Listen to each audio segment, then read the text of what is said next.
Welcome to the Fantasy NASCAR podcast. I'm Race for the Prize. Go to racefortheprize.com. Get more information about accessing the Fantasy NASCAR spreadsheet. We'll do a quick one today and talk about the Xfinity Series Daytona race. Simply just go over the sheet, see what you can get. If you decide, hey, this Race for the Prize guy, I like his data. Maybe I can use this for my Fantasy NASCAR lineups, make my life easier, make this whole thing a lot more fun. I've never really done Fantasy NASCAR before. This could be a really cool thing to do. All right, well, let's look at the sheet, see what you can get. Clearly, you're going to get the previous Atlanta results, quasi-restrictor plate. I think it's going to be more of a super speedway as we move forward. Agree to disagree. If you don't like to use that data, ignore that data. Hide those columns. There's plenty of Daytona data. You can see Austin Hill. Amazing job.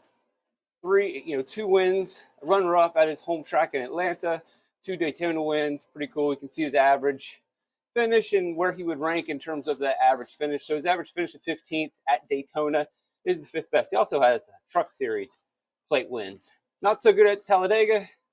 You want to argue that Talladega and Daytona are different. We can go into all kinds of fits and tantrums about figuring that one out. Either way, if you had to ask me, is Austin Hill a pretty good plate racer or super speedway racer? Then yes, he is. But this podcast isn't necessarily about specific drivers that we want to play, although you can identify some on the screen. If you just listen to the podcast through audio, I would really suggest hopping over to the YouTube page so you can see these visuals, or if you already have access to the spreadsheet, then no big deal. We can see their average finish at the plate tracks and their rank accordingly. I also put 2023 stats in here to see, okay, what did he do at Atlanta, Talladega, and Daytona in 2023, because there is so much turnover in the series. And if we want to rank drivers, I would prefer to rank drivers among active drivers. So that's that. You can see the race number. And then over here, this might be confusing to some people, probably not. So clearly I got top 5s and top 10s at Daytona. Right here I have non-top 20s. Why do I think this is a relevant statistic? Well, this is just basically a survival rate. At a plate race or a super speedway, you need to be able to finish. And an easy way to identify someone who got into a wreck or did not finish on the lead lap is they finished outside of the top 20. And so only Austin Hill, only 2 times out of 13 races, has finished outside of the top 20. And again, these numbers can be skewed because some guys have been in more races than others. We can simply go over here to the percentage rate and see that 15% of the time he's in the top 20. He's battling at the end, and the color coding is going to give you an idea of whether that's good or bad. It's the same data here for Talladega, top 5, top 10 rate, but he is finishing races. We can go a step further and see, all right, well, this is daily fantasy at DraftKings. I don't really care too much about where you finish. Are you going to win me money? An interesting thing about Austin Hill, as I mentioned, he won at 2023. He also won in 2022, but despite winning the 2022 spring Daytona race, the season opener, he only scored the 6th most fantasy points, but really shouldn't come as a surprise. In the Xfinity Series, top-tier equipment typically starts towards the front, and although Hill's a great driver who can finish up front, he is limited in the amount of fantasy points that he can score because he just doesn't have access to the place differential bucket. Something to always keep your eye on. You can see that same data here for Talladega, and then we just take an average rank of those tracks, and overall, he has not necessarily been a good fantasy play. He's worked at times, but you would expect him, at least most DraftKings users are probably going to go, oh, yeah, Austin Hill's a good plate racer. I got to play him. Yes, he is a good plate racer, and he is good in real life, but in terms of fantasy, he hasn't quite been the greatest commodity. And then over here, you can see how many times he's appeared in optimal lineups. 5 times, helped by the Atlanta races, but that, among this field, is 4th best. We can keep going over further. You can see some non-top 20 Atlanta data and then overall data where we combine everything. And you can see pretty solid results from Austin Hill. Okay, let's flip on to another sheet. Probably something a little bit more beneficial, or at least I always love going through this kind of data and to see, all right, what were the past winning lineups? We all have to construct lineups. We have to build lineups, and we need some sort of approach. We need a guide. There's no hard and fast rules, but there is pretty close to one, which is stack drivers in the back. You're going to hear it all week. You've heard it forever. You're not new. If you are new, we chase place differential at Daytona, Talladega, maybe not so much at Atlanta, but for sure at Daytona, we are targeting lesser drivers in the back, leaving tons of money on the table, and chasing place differential. And it's statistically backed up. We can simply see through the previous seasons, you can see the starting position and you can see the finishing position. Guys like Kaz Timmy Hill can get top 10s. They just survive the carnage. They can get there. I'm sorry if you've watched this stuff before or are a super NASCAR fan and this is all obvious, but for some it may not be. And at the very least, it's an introduction to the sheet and the data to support your decision-making process. And you can see they're starting in the back, they're moving forward. And this is not the greatest equipment. Chad Fincham in what was probably a Carl Long car, 35th to 14th. Doesn't quite get into the top 10, but starting almost dead last and other cars wrecking out opens the door widely for Chad Fincham to score a lot of fantasy points. And you'll see the pattern consists in what we typically see if we go all the Daytona races since 2018, the inception of DraftKings Fantasy NASCAR in the Xfinity Series. A top 6 pick or an optimal pick typically starts around 24th, give or take. And that's a good place to start your process and draw a line in the sand. Some people will say, all right, it's 24. I'm going to set a sharp cutoff line at 20. And as I build my lineups, I want the majority, if not all of my lineup, to start 20th or worse. If you're starting inside the top 20, I'm just going to eliminate you from my pool immediately. You don't have to do that, but that is definitely one of the popular approaches. And you can vary that line wherever you want. You can deviate from that line wherever you want, but the data are clear. The average starting position of a top 6 driver is around 24th. Their average finish is 7th. Obviously, you can't predict that before the race. You don't have that information. We don't know who will finish inside the top 10. And in some races, you might be a little bit more discerning and say, I don't know if this guy really can get really to the top 10. I don't know if Cesar Baccarella, although he's starting 32nd, can really get to around an average 7th position. Maybe you put that into your process. Maybe you just stick with what you have at the time, which is average starting position, and you hang on to that and not so much worry about average finishing position. You just assume that there's going to be wrecks, and you hope that your driver survives, there's enough carnage, and he makes it there. You can see the same data at all the other tracks. Talladega is pretty much identical. Atlanta, as we have talked about, has not quite fully formed into super speedway yet. I expect it to get there as drivers become more experienced, and also moving this race to February with a cold track and adding more grip may increase driver skill, their ability to pack draft, run side by side, and could turn this into a more volatile race. And then you combine that with it's going to be the second week in a row this season of plate racing, so it's not going to be a completely foreign skill to a lot of the drivers.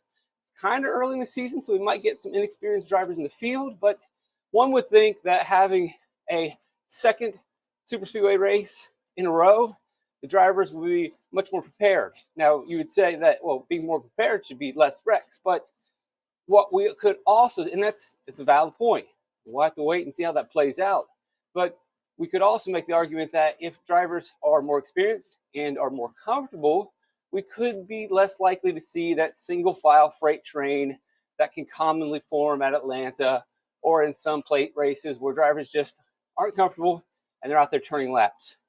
We could, I'm not expecting a dramatic shift, but given the nature of super speedway racing and pack racing, we don't really need a dramatic shift.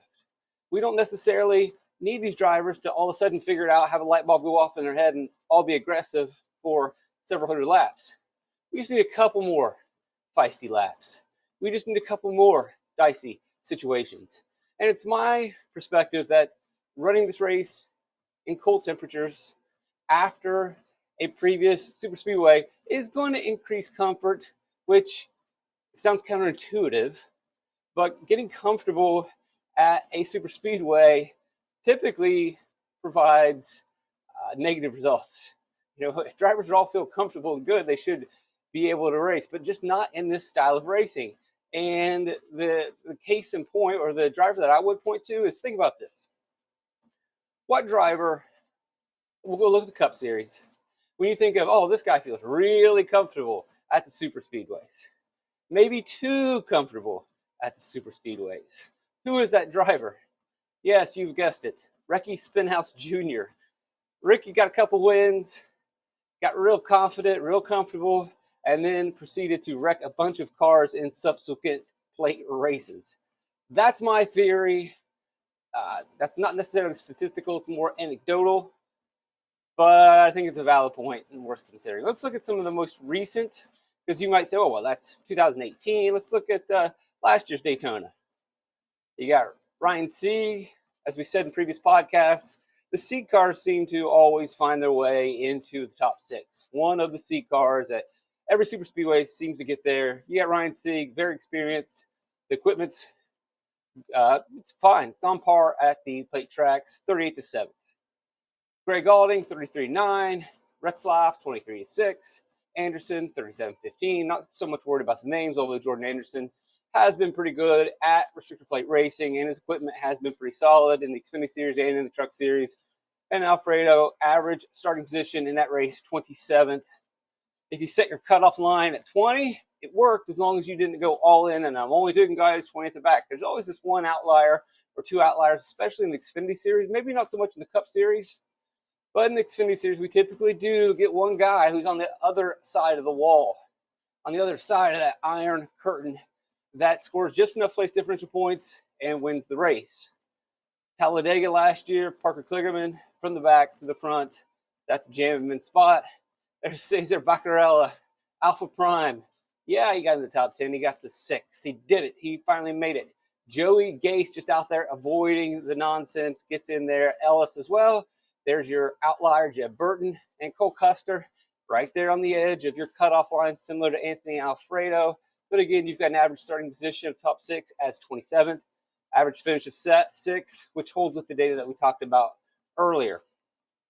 I think that's actually Daytona fall. Fix that. Austin Hill in the spring race, Justin Allgaier. So this is a way you would have had to differentiate, go a different route. I don't like to do this. I'd rather just not use my brain and stack in the back. But if you're building enough lineups, you can definitely go with this 4-2 build. And when I mean 4-2, I mean stacking in the back with 4 and then taking 2 up front. This is the optimal lineup, not necessarily the winning lineup. So, yeah, you probably didn't get to Parker Retzlaff. You could easily play Graff and Sieg and Clements. And maybe you really were super sharp and played Hill and Allgaier, but you missed on Retzlaff. But the winning lineup likely didn't have Retzlaff. They probably had someone else. We'll go see who would probably have been a situation that would have slid in, that would have been a more obvious pick. Let's say you didn't take Parker Retzlaff. You're scoring the 5th most fantasy points. He scores 47.4. Well, you would have more likely have been playing Parker Chase. You lose 3 fantasy points. He only scores 44, but he starts 34th. Or you start Josh Williams. So I would bet if you're to go back and look at the winning lineup from this contest, they probably missed on Retzlaff because he didn't fit the criteria or the prerequisites because he was starting too close to the front. But playing Parker Chase or Josh Williams would have sufficed, and you likely would have won the big one. So, when you see some of these top 6 lineups, like, oh man, I could have never figured that thing out. I could have never put that lineup together. You probably didn't need to put this lineup together. You really just need to stick to a structure and a formula, and if it works, it works. If it doesn't, it doesn't. We'll see. The Atlanta data definitely is a little bit different, but we don't have to worry about it this week. We can challenge ourselves with that and trying to unlock that mystery as we go. The last thing I'll look at in the sheet here is just simply calculating starting positions and whether they get into optimal lineups. So, since 2018, looking at the optimal lineups at DraftKings, only 4 times has the pole sitter ended up in the optimal DFS lineup. 4 times in all of those races, in all those positions. You got 6 spots per race in all the races, only 4 times. And you can simply see from the front 7, they're not scoring fantasy points, and it's obvious because they don't have access to place differential points. These races get pretty crazy. Good drivers can have good days, but that's not fantasy. Bad drivers can have amazing fantasy days simply by not wrecking, simply by moving forward. Here's a little bit of a unique one. Drivers starting 9th have popped up 9 times. And, in theory, that's because once you start to get here, these drivers starting inside the top 11, A, they have decent equipment. B, they're typically decent drivers. C, they're starting close enough to the front that they can finish and win the race, or at the very least, they ran fast in qualifying and are kind of motivated to win the race, not just survive the race. And then the last point is they have access to place differential, just enough place differential. So this driver starting ninth can score 8 fantasy points by winning the race. That may not seem like a lot compared to some of the guys that can get place differential in the 20s, but when we just simply look at the cutoff scores from, look at last year's fall race. Remember, to get a top 10 DFS score, you need 45 points is what it looked like here. So 8 of that come through place differential. And then you get another 30, 35 through finishing position, and you're right there. So those guys starting right on the edge of the top 10, there's a reason why they can score in those numbers. As we go further, we start to see the numbers really increase. We see that, all right, the guys that can get in the top 10, get place differential, where a lot of points are coming from. We see some really alarming numbers back here. 34th, 10 times. That driver has been optimal. 35th starter, 7 times. The car in 36th, 9 times. The car starting 37, 8 times. 38, 10 times. It becomes pretty clear that you want to stack in the back. That's really all I've got for you today. Just giving you some basic numbers, a little taste of the Fantasy NASCAR Xfinity sheet. If you like what you see, hop on over to raceffortheprize.com. All you got to do is Venmo, PayPal, Cash App me. $30 for the month of February, or $12 for a given weekend. And I'll throw the sheet your way, give you access, let you see all the projections, all the numbers, salaries, laps, as they come in. Thanks, guys. Blessed to have you listening. Please subscribe, share, like. Love you guys. Triple X, fantastic.